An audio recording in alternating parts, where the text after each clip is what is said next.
নমস্কার। যুগাবতার শ্রী শ্রীরামকৃষ্ণ, করুণাময়ী মা শারদা এবং যুগাচার্য স্বামী বিবেকানন্দের রাতুল চরণে আমার ভক্তিপূর্ণ প্রণাম জানিয়ে শুরু করছি প্রতিদিন কথামৃত। তব কথামৃতম তপ্ত জীবনম কবিভিরীড়িতম কলমশাপহম শ্রবণমঙ্গলম শ্রীমদাততং ভুবি গৃণন্তি ये ভুরিদা জনাঃ।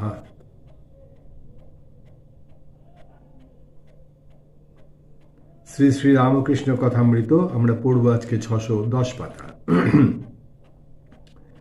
হেডিং দিচ্ছে আগে মায়ার সংসার ত্যাগ, তারপরে জ্ঞান লাভ, ঈশ্বর লাভ। যতক্ষণ মায়ার ঘরের ভিতর আছো, যতক্ষণ মায়া মেঘ রয়েছে, ততক্ষণ জ্ঞান সূর্য কাজ করে না। মায়াঘর ছেড়ে বাহিরে এসে দাঁড়ালে, কামিনী কাঞ্চন ত্যাগের পর, তবে জ্ঞান সূর্য অবিদ্যা নাশ করে। ঘরের ভিতরে আনলে আতস কাচে কাগজ পড়ে না। ঘরের বাইরে এসে দাঁড়ালে রোদটি কাছে পড়ে, তখন কাগজ পুড়ে যায়। বলছেন যে যতক্ষণ আমরা মায়ার ভিতরে আছি, এই মায়ার সংসারে যতক্ষণ আছি, যতক্ষণ কামিনী কাঞ্চন ত্যাগ না হচ্ছে, ততক্ষণ জ্ঞান সূর্য উদিত হবে না। বলছেন মায়াঘর ছেড়ে বাইরে এসে দাঁড়ালে, এই মায়াঘর ছেড়ে মানে এই কামিনী কাঞ্চনের ঘর ছেড়ে, কামিনী কাঞ্চনের আসক্তি ছেড়ে বাইরে এসে দাঁড়ালে তবেই জ্ঞান সূর্য উদিত হবে। ঠাকুর উপমা দিচ্ছেন যে ঘরের মধ্যে যদি আতস কাচের নিচে একটা কাগজ রাখা যায়, তাহলে সে কাগজ পুড়বে না।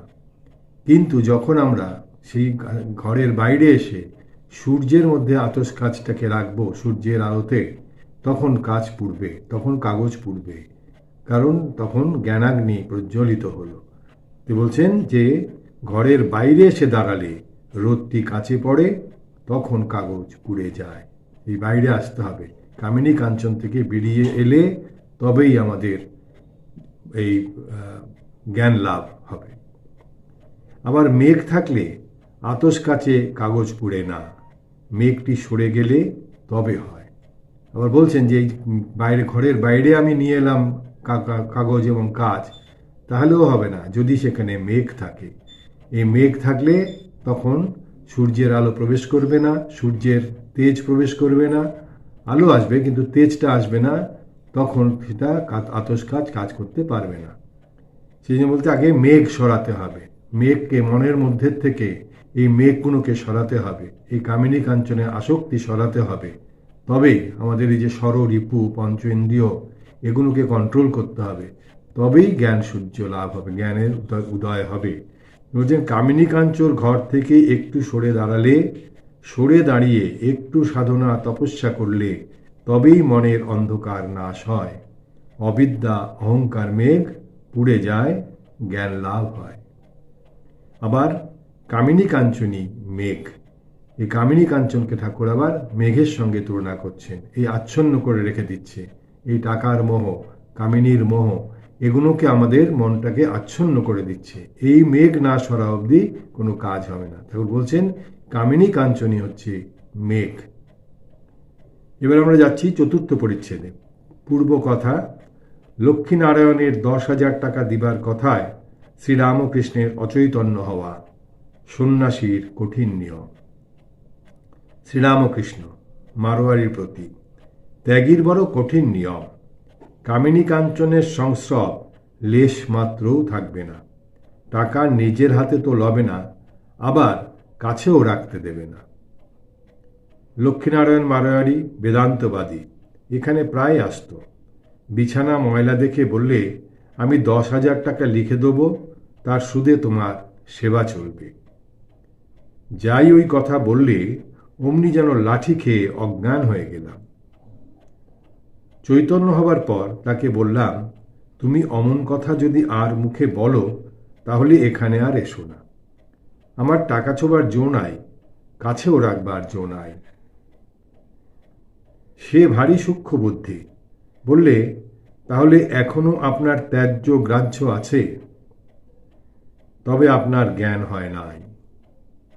মারোয়ারি বলছেন, যে তাহলে আপনার এখনো ত্যায্য গ্রাহ্য দুই আছে। তার মানে সে হচ্ছে কি ছিল, সে হচ্ছে ব্রহ্মবাদী। সেই জন্যে সে এই কথাটি বলল যে আপনার এখনো ত্যায্য গ্রাহ্য আছে, সবই তো একাকার, ব্রহ্মবাদী সবই এক, সবই তিনি হয়ে আছেন। তাহলে আপনার মধ্যে তাহলে এখনো ত্যায্য গ্রাহ্য রয়েছে বলে তিনি ঠাকুরকে একটি যেন কৌতুক করলেন। আমি বললাম, আমার বাপু এত দূর হয় নাই। সকলের হাস্য। ঠাকুর বললেন, আমার অত দূর হয়নি, অত ব্রহ্মজ্ঞানী আমি এখনো হইনি। ঠাকুর সেটা সকলকে বললেন। সকলে এটা কথাটা শুনে হাসলেন। তিনি যে কত বড় ত্যাগী, কত বড় বেদান্তবাদী সে তারা জানে না। তো সে বলছে যে সকলের এই কথা শুনে সকলে হাসলেন। লক্ষ্মীনারায়ণ তখন হৃদের কাছে দিতে চাইলে আমি বললাম, তাহলে আমায় বলতে হবে একে দে ওকে দে, না দিলে রাগ হবে। টাকা কাছে থাকাই খারাপ, সেসব হবে না। টাকা কোনো মতেই রাখতে হবে। হৃদের কাছে দিলেও ঠাকুর বলবেন যে ওকে দে তাকে দে, সেটাও চলবে না। ঠাকুর বলছেন যে টাকা কাছে থাকাই খারাপ, সেসব হবে না। আরশির কাছে জিনিস থাকলে প্রতিবিম্ব হবে না। আরশির আয়নার কাছে কিন্তু জিনিস থাকলে তার প্রতিবিম্ব হবেই, তার ছায়া পড়বেই। শ্রীরামকৃষ্ণ ও মুক্তি তত্ত্ব। কলিতে বেদমত নয়, পুরাণ মত। মারোয়ারি ভক্ত, মহারাজ গঙ্গায় শরীর ত্যাগ করলে তবে মুক্তি হবে? শ্রীরামকৃষ্ণ, জ্ঞান হলেই মুক্তি। যেখানেই থাকো, ভাগাড়েই মৃত্যু হোক আর গঙ্গা তীরেই মৃত্যু হোক, জ্ঞানীর মুক্তি হবে। তবে অজ্ঞানের পক্ষে গঙ্গা তীর।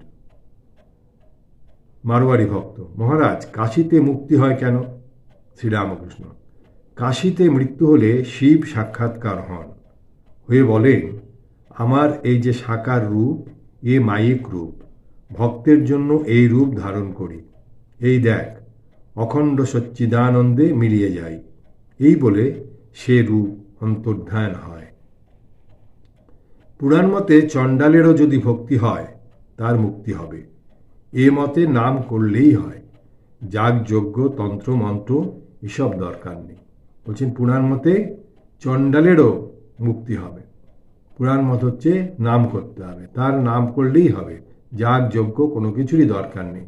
বলছেন নাম করো নাম করো নাম করো ভাই রে, সেই নাম করে যেতে হবে। অনবরত যদি কেউ নাম করতে পারে তাহলে তার মুক্তি হবেই, ঠাকুর বলছেন। কর্মযোগ বড় কঠিন, কলিতে ভক্তিযোগ। কলিকালে বেদোক্ত কর্ম করবার সময় কই, তাই কলিতে নারদীয় ভক্তি। কর্মযোগ বড় কঠিন, নিষ্কাম না করতে পারলে বন্ধনের কারণ হয়, তাতে আবার অন্নগত প্রাণ। সব কর্ম বিধি অনুসারে করবার সময় নাই। 10 মূল পাচন খেতে গেলে রোগীর এদিকে হয়ে যায়, তাই ফিভার মিক্সচার। বলছে কলিতে কর্মযোগ খুব কঠিন, নিষ্কাম কর্ম করা অত্যন্ত কঠিন কাজ। সেই জন্য বলছে কলিতে ভক্তিযোগই হচ্ছে শ্রেষ্ঠ উপায় ঈশ্বর দর্শনের। বলছেন নিষ্কাম না করতে পারলেই বন্ধনের কারণ হবে। কর্ম যদি করা হয়, আমরা ভাবছি কর্ম করছি, নিষ্কাম কর্ম করছি, মনে মনে ভাবছি, কিন্তু কামনা বা কোনো না কোনোভাবেই জড়িয়ে যায়। কামনা নানান রকম আছে, তো সেইভাবে কামনা ঠিক জড়িয়ে যায়। সেই জন্য বলছেন যে 10 মূল পাচন খেতে গেলে রোগীর এদিকে হতে। কর্মযোগের এত কঠিন নিয়ম, ঠাকুর বলছেন যে 10 মূল পাচন যদি খেতে হয়, 10 রকমের মূল দিয়ে পাচন তৈরি করে যদি খেতে হয়, তাহলে রোগীর অবস্থা খারাপ হয়ে যাবে। সে সংগ্রহ করা, সে পাচন তৈরি করা, তার থেকে কি বলছেন, তার থেকে ফিভার মিক্সচারই ভালো। এই যে ঠাকুর ডাক্তারেরা মিক্সচার করে দেন, সেইটা খাওয়াই ভালো। নারদীয় ভক্তি, তার নাম গুণকীর্তন করা। নারদ যেমন সর্বদাই তার নাম নারায়ণ নারায়ণ করতেন, ঠিক সেই রকম নারদীয় ভক্তিযুক্তই হচ্ছে এই যুগের কর্মকাজ। ভক্তিযোগই ঠিক পথ। সংসারে কর্ম যতদিন ভোগ আছে করো, কিন্তু ভক্তি অনুরাগ চাই। সংসারের কর্ম বলছেন ঠাকুর যে যতদিন ভোগ আছে সংসারের কর্ম করে যাও, কিন্তু ভক্তি অনুরাগ চাই। কিন্তু তার প্রতি ভক্তি রেখো, তার প্রতি মনটাকে রাখতে হবে। তার নাম গুণকীর্তন করলে কর্ম ক্ষয় হবে। আমরা যদি তার গুণকীর্তন অনবরত করে যাই, তাহলে আস্তে আস্তে কর্মটা কমতে থাকবে আর কর্মটা দূরে সরতে থাকবে। নামের মধ্যে আমরা বেশি করে ঢুকতে থাকব। কর্ম চিরকাল করতে হয় না, তাতে যত শুদ্ধা ভক্তি ভালোবাসা হবে ততই কর্ম করবে। তাতে যত শুদ্ধা মানে ঠাকুরের প্রতি যত শুদ্ধা ভক্তি হবে, ঈশ্বরের প্রতি যত শুদ্ধা ভক্তি হবে, ততই কর্ম কমতে থাকবে। তাকে লাভ করলে কর্ম ত্যাগ হয়।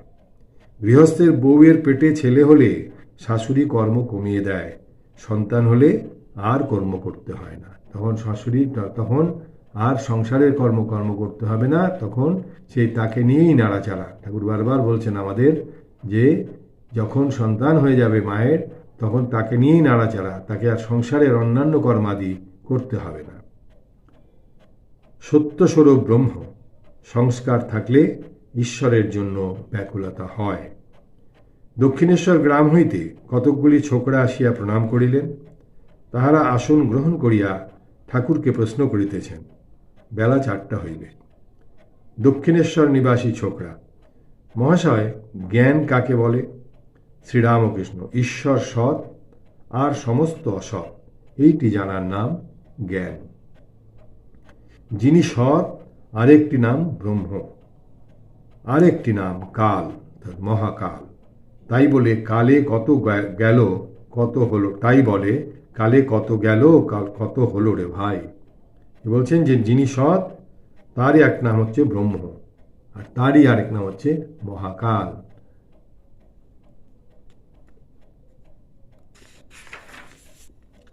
কালী, যিনি কালের সহিত রমণ করেন, আদ্যাশক্তি। কাল ও কালী, ব্রহ্ম ও শক্তি অভেদ। সেই সৎস্বরূপ ব্রহ্ম নিত্য, তিন কালেই আছেন, আদি অন্তরহিত। তাকে মুখে বর্ণনা করা যায় না, হদ্য বলা যায়। তিনি চৈতন্য স্বরূপ, আনন্দ স্বরূপ, এই অবধি বলা যায়। তাকে মুখে বর্ণনা করা যায় না, ব্রহ্মকে মুখে বর্ণনা করা যায় না। বলছেন কি বলা যায়? যে তিনি চৈতন্য স্বরূপ, আনন্দ স্বরূপ, এই অবধি তার ব্যাখ্যা চলে। জগৎ অনিত্য, তিনিই সত্য, তিনিই নিত্য। জগৎ ভেলকি স্বরূপ, বাজিকরই সত্য, বাজিকরের ভেলকি অনিত্য। বাজিকর যা কিছু ভেলকি দেখাচ্ছে, যা কিছু খেলা দেখাচ্ছে, সবই অসত্য, কোনো কিছুই নয়, এগুলো সব অনিত্য, নিত্য নয়। বাজিকরই হচ্ছে নিত্য। সেই রকমই বলছেন যে জগৎ অনিত্য, তিনিই নিত্য, ঈশ্বরই নিত্য আর সব অনিত্য, এই বোধ আনতে হবে। এটি হচ্ছে, এইটা যে বোধ হবে সেই হচ্ছে জ্ঞান লাভ হলো। বলছেন জগৎ ভেলকি স্বরূপ, বাজিকরই সত্য। এই যে জগৎটা আমরা দেখছি চারিদিকে, এটা ভেলকির মতো, আজ আছে কাল নেই, সমস্ত কিছুই আজ আছে কাল নেই, প্রতিনিয়তই পরিবর্তন হয়ে যাচ্ছে। আজ যা দেখছি আর 10 বছর ভাবে তা দেখবো না, অন্যরকম তার রূপই চেহারাই পাল্টে যাচ্ছে। এখন থেকে 50-60 বছর আগে আমরা যে সমস্ত অঞ্চলকে যেভাবে দেখেছি, সব পরিবর্তিত হয়ে গেছে। কিছুই নিত্য নয়, সব পরিবর্তন হয়ে যাচ্ছে, অনবরত পরিবর্তন হয়ে যাচ্ছে। আজকে যে ছেলেকে দেখছি আর 10 বছর বাদে তার চেহারাই পাল্টে যাবে, অন্যরকম হয়ে যাবে। সেই জন্য বলছি সবই পাল্টাবে, কোনোটাই নিত্য নয়, এবং পাল্টাতে পাল্টাতে একদিন শেষ হয়ে যাবে। কত বড় বড় অট্টালিকা তৈরি হয়েছে এক সময়, এখন সব আস্তে আস্তে ধ্বংস হয়ে আবার নতুন অট্টালিকা তৈরি হচ্ছে। এই যে অনিত্য, নিত্য নয়, কোনো কিছুই নিত্য নয়। আজ আমি ভাবছি এটা আমার এত বিরাট প্রাসাদ আমি তৈরি করলাম, কালের নিয়মে সব আবার ধ্বংসপ্রাপ্ত হবে, আবার নতুন করে সব সৃষ্টি হবে। এটা কথা যে আমাদের যা কিছু আমরা চারদিকে দেখতে পাচ্ছি সবই অনিত্য, নিত্য হচ্ছে একমাত্র ঈশ্বর। ছোকরা: জগৎ যদি মায়া ভেলকি, এ মায়া যায় না কেন?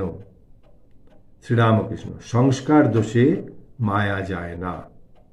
অনেক জন্ম এই মায়ার সংসারে থেকে থেকে মায়াকে সত্য বলে বোধ হয়। এই সংস্কারই হচ্ছে আমাদের, বলছেন আমাদের মায়ার ভেলকি যায় না কেন? তাহলে বলছেন যে সংস্কারের জন্য এটা যায় না। বছরের পর জীবনের পর জীবন অনেক জন্ম এই মায়ার সংসারে থেকে থেকে মায়াকে সত্য বলে বোধ হয়, মনে হয় যেন এইটাই সত্য।